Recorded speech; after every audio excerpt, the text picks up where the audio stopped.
जय गुरु संतपति। आदरणीय संत समाज, शिवनारायणी संत मत पंथ में एक विशेष बात होती है कि जब कहीं सत्संग होता है तो गद्दी पूजा की जाती है, जिसको गादी पूजा भी कहते हैं सामान्य रूप से, अन्यथा इसे गद्दी पूजा के नाम से जाना जाता है। आखिर यह गद्दी पूजा क्या है, इस पर एक सवाल उठा है। गद्दी पूजा में हमें क्या करना चाहिए और क्या नहीं करना चाहिए। तो गद्दी पूजा वास्तव में आदि गुरु संतपति शिवनारायण स्वामी द्वारा चलाया हुआ नहीं है। ये शिवनारायण स्वामी इसको गद्दी पूजा को कराए या करते थे, ऐसा कहीं कोई वर्णन नहीं मिलता है। हाँ, उसके शिष्य जो आगे हुए लखन राम बाबा, वे इसको प्रकाश में लाए, ताकि एक स्थान होना चाहिए, गुरु जी को एक स्थान देना चाहिए। तो इसके लिए हम लोग क्या करते हैं, हम जहाँ बैठे हैं, चौकी पर बैठे हों, कहीं पर बैठे हों, उससे एक ऊंचा स्थान हम लोग बनाते हैं। जैसे कि एक छोटी चौकी ले लिए या एक टेबल ले लिए, जो कि हम जिस चौकी पर बैठे हैं उससे ऊंचा है।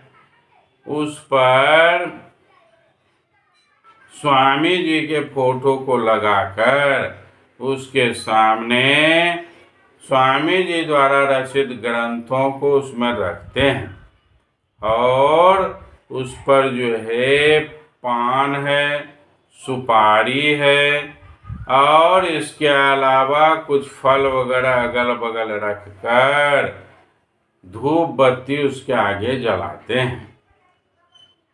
लेकिन यह स्थान हम अर्थात जो साधक संत उस पर बैठते हैं, उससे वह थोड़ा ऊंचा, कुछ भी ऊंचा अवश्य हो।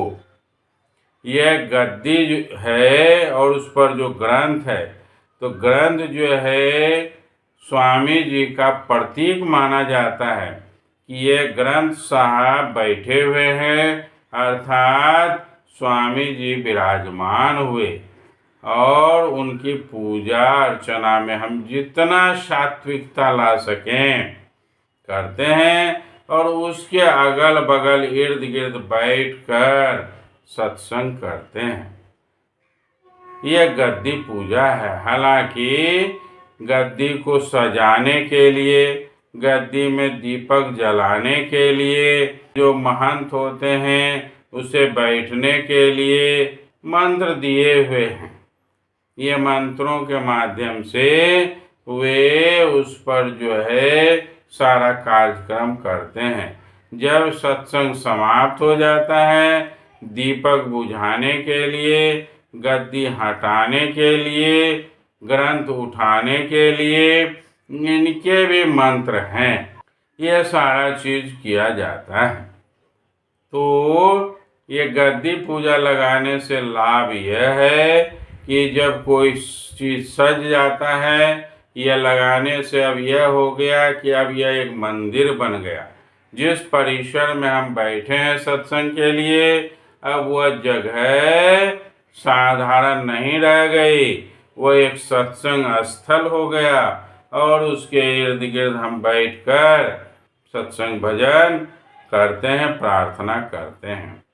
आदरणीय संत समाज, यहाँ तक तो यह ठीक है कि एक चौकी रखकर उसमें ग्रंथ रखकर पूजा पाठ करते हैं, लेकिन बहुत जगह इसमें बुराइयां देखने को मिलती है कि कहीं पर लोग उसी गद्दी पर चीलम चढ़ा देते हैं, कहीं पर गांजा रख देते हैं, कहीं पर अखाद्य पदार्थ यह सब उसमें चढ़ा देते हैं। ऐसा बहुत सारा घटना सुनने को मिल रहा है। वीडियो के माध्यम से, कमेंट के माध्यम से कुछ घटनाएं आती है कि फलाने जगह ऐसा होता है कि गद्दी पर चीलम और गांजा चढ़ाया जाता है। तो यह सब बिल्कुल अंधा खोपड़ी की बात है, दिमाग में अलकतरा लगाया हुआ है। यह सब नहीं करना चाहिए। गद्दी एक पवित्र चीज है और स्वामी जी कब यह चीलम और गांजा और हुक्का पीने लगे, ये अनुयायी लोगों को समझ में नहीं आता है। ग्रंथ को उल्टा कर देखें, उसने स्पष्ट कहा कि यह मतपंथ निराधार मत है। सबसे पहले तो यह है कि उसने निराधार कहा, किसी चीज को आधार लेने नहीं कहा। उसने नहीं कहा कि गद्दी पूजा करके ही साधना किया जाए। यही गद्दी पूजा ही शिवनानी संत मत पंथ का नियम तरीका है, ऐसा कहीं वर्णन नहीं है। उन्होंने 12 वाणी पुस्तकों में संपूर्ण दोहे चौपाई में उसने शिवनानी मत पंथ को निराधार मत पंथ कहा, अर्थात उसके लिए किसी भी प्रकार के पूजा पाठ का उसने विरोध किया है। अब निराधार मतलब हम लोग क्या समझते हैं कि सिर्फ गंगा में स्नान नहीं करना निराधार है, किसी भी बाहरी पूजा पाठ का वे विरोध करते हैं। तो खैर ठीक है, गद्दी लगाए, श्रद्धा भाव बढ़ा, वहाँ पर ऐसा करने से एक माहौल चेंज हुआ, यह बहुत अच्छी बात है, इसका मैं समर्थन करता हूँ। लेकिन गद्दी पूजा से कल्याण होगा यह भ्रम है, इस पर नहीं जाना चाहिए कि गद्दी की पूजा करेंगे, गद्दी में माथा टेकेंगे तभी हमारा कल्याण होगा। ये बिल्कुल बिना सिर पूंछ की बातें हैं। श्रद्धा है, पूजा स्थल लगाए, माथा टेके, श्रद्धा बढ़ी, ये अपने जगह ठीक है और बैठकर सत्संग किए। लेकिन उस पवित्र स्थल को, उस पवित्र गद्दी को आलतू फालतू चीज चढ़ाकर उसे अपवित्र ना करें। गद्दी लगाते हैं यहाँ, ये ठीक है, मान लिया जाए, ना भी लगाएं तो भी सत्संग होगा।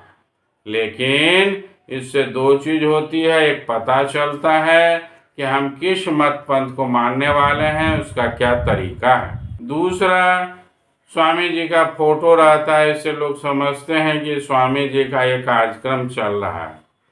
तीसरा, वहाँ पर बैठने वाले सिर झुकाने के लिए स्थान मिल जाता है, उससे श्रद्धा प्रेम बढ़ता है, इसलिए यहाँ तक ठीक है। लेकिन अनावश्यक रूप में इसे बाहरी आडंबर का रूप देकर इसके पीछे तरह तरह का कार्यक्रम करना, यह तो बेकार की चीज। आदरणीय संत समाज, इसलिए जो भी चीज करें सोच समझ कर अच्छे से करें। तो आदरणीय संत समाज, इस गद्दी पूजा को इतना विशेष महत्व न देकर अच्छे ढंग से सत्संग करें और फिर ध्यान पर विशेष जोर दें। ध्यान ही वह चीज है जिस पर स्वामी जी संपूर्ण ग्रंथों में लिखे हैं कि ध्यान के द्वारा ही अपने को जाना जा सकता है। इसके अलावा संसार में कोई दूसरा उपाय नहीं है। इसलिए जो मूल चीज है उसको छोड़कर हम लोग इधर उधर भटक रहे हैं। बहुत जगह से सुनने को मिलता है गद्दी पूजा ही शिवनानी मत पंथ का सबसे बड़ा काम है।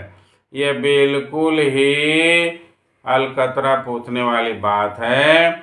इसलिए गद्दी पूजा एक सत्संग करने का माध्यम है, चाहे उसे जिस रूप में लगाए, लेकिन पवित्र होना चाहिए, साफ सुथरा होना चाहिए, साफ सुथरे वस्त्र होने चाहिए उसमें, और सत्संग ढंग का होना चाहिए। सत्संग हो, अच्छी बात है। नो कि गद्दी पूजा से ही हमारा कल्याण होगा, तो एक जरा भी उससे कल्याण होने वाला नहीं है। वह सिर्फ एक प्रतीक मात्र है।